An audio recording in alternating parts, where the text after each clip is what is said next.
Halo semuanya, kembali lagi bersama saya di channel Imanime Celebes, sebuah channel yang akan membahas tentang semua hal unik yang ada di Sulawesi Selatan dan masih banyak lagi. Di video kali ini, kita akan kembali melanjutkan serial Ila Galigo. Dan sekarang, kita telah memasuki episode keempat. Tapi sebelumnya, saya mau mengajak teman-teman semua buat yang belum subscribe, supaya bisa terlebih dahulu tekan tombol subscribe-nya, supaya channel ini bisa terus berkembang dan memberikan informasi, hiburan, serta wawasan kepada kita semua. Oke, kalau sudah, langsung saja mari kita memasuki pembahasan.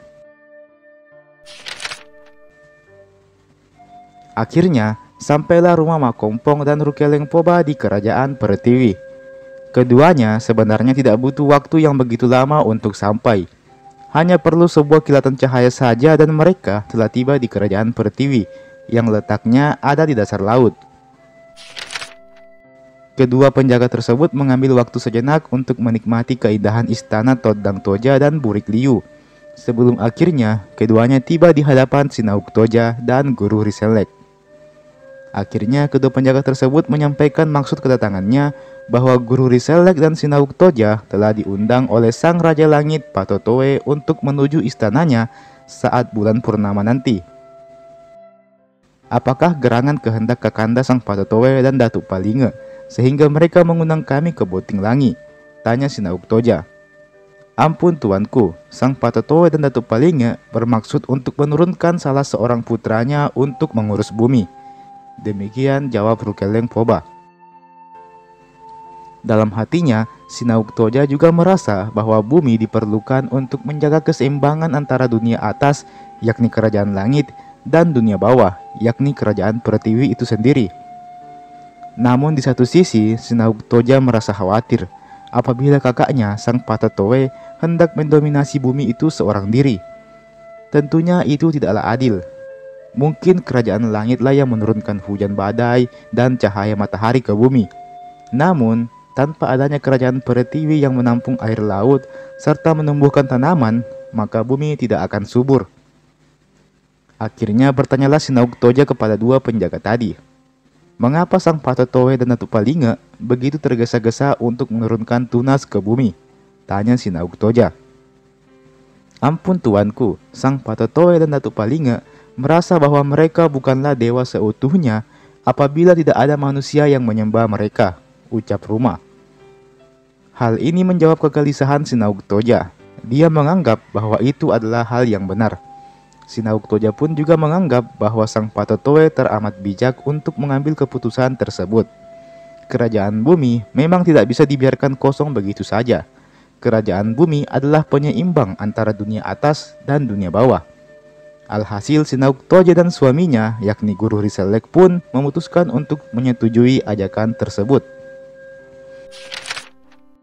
Setelah itu, Rukeleng dan Ruma dipersilakan untuk beristirahat sejenak, sembari menikmati keindahan istana kerajaan Pertiwi. Usai itu mereka pun bergegas pamit untuk melanjutkan perjalanan. Mereka juga masih mempunyai sebuah misi lain, yaitu untuk singgah di kerajaan Sendiri Jawa dan mengundang penguasa kerajaan tersebut, yakni Senek Batara dan Tau Bala Unyinyik.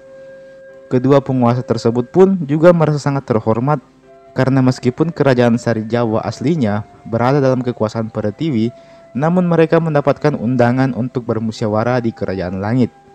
Tentu saja ini menjadi suatu kehormatan bagi Senek Batara dan Tau Bala Unyinyik, dan mereka pun menyetujui undangan tersebut. Usai mampir di kerajaan Sari Jawa, Ruma dan Rukeleng pun kembali melanjutkan perjalanannya. Dan seperti biasa, sebelum mereka kembali ke kerajaan langit, mereka menyempatkan sejenak waktunya untuk berjalan-jalan di bumi sambil menikmati keindahan bumi tersebut. Sebelum akhirnya bumi kembali berguncang, tanda bahwa Sang Patotowe lagi-lagi mengetahui keberadaan mereka berdua di bumi. Alhasil Rukeleng dan Ruma pun langsung buru-buru untuk kembali ke kerajaan langit. Di sisi lain, Sinauk Toja merasa tidak sabar untuk menuju ke kerajaan langit, karena dia merasa betapa pentingnya untuk bermusyawarah dan menentukan seseorang yang akan diturunkan ke bumi. Dia bahkan sempat berandai-andai membayangkan apabila dia menjadi sang Patotoe, maka mungkin dia akan langsung mengirimkan seorang dewa untuk menjadikan bumi dilanda bulan purnama, sehingga waktu pertemuan bisa terjadi lebih cepat. Namun itu adalah hal yang di luar dari kuasanya. Alhasil, mau tidak mau dia tetap harus menunggu. Dan akhirnya waktu bulan purnama pun telah tiba. Sinauk Toja, Guru Riselek, serta beberapa pemimpin dari kerajaan lain yang ada di bawah naungan kerajaan Pertiwi, salah satunya kerajaan Sari Jawa pun telah berkumpul. Mereka segera berangkat menuju ke istana Sang Patotoe di langit ketujuh. Dengan suara gemuruh petir, rombongan mereka pun berangkat. Rombongan tersebut tidaklah langsung menuju ke kerajaan langit, karena mereka memutuskan untuk mampir terlebih dahulu di kerajaan lain yang dipimpin oleh anak-anak Sang Patotoe.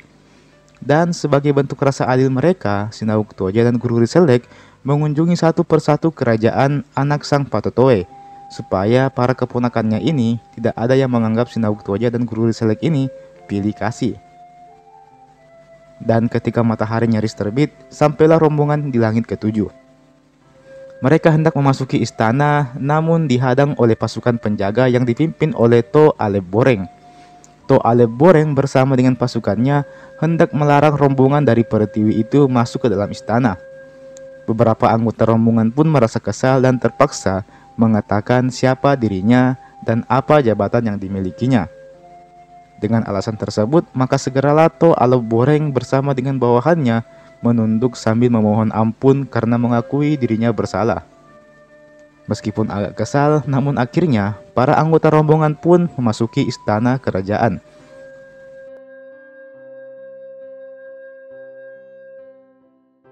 Dan teman-teman, itulah tadi episode keempat dari Ila Galigo series. Tentunya kita masih akan bersambung ke episode kelima yang mungkin akan saya upload beberapa hari setelah video ini saya upload. Jadi teman-teman stay tune terus di channel ini, oke? Jangan lupa untuk like ini video dan share ini video ke teman-teman tak yang lain yang pecinta sejarah, utamanya sejarah Tanah Luwu. Jangan lupa share ini video ke teman-teman tak yang lain, oke? Jangan lupa juga untuk berkomentar di kolom komentar di bawah kalau teman-teman punya pendapat lain soal hal ini. Jangan lupa juga untuk subscribe ke channel ini tentunya. Dan nyalakan juga lonceng notifikasinya supaya teman-teman tidak ketinggalan kalau saya upload video baru. Dan terima kasih banyak karena telah mau menonton video ini sampai habis. Dan sampai jumpa di video berikutnya.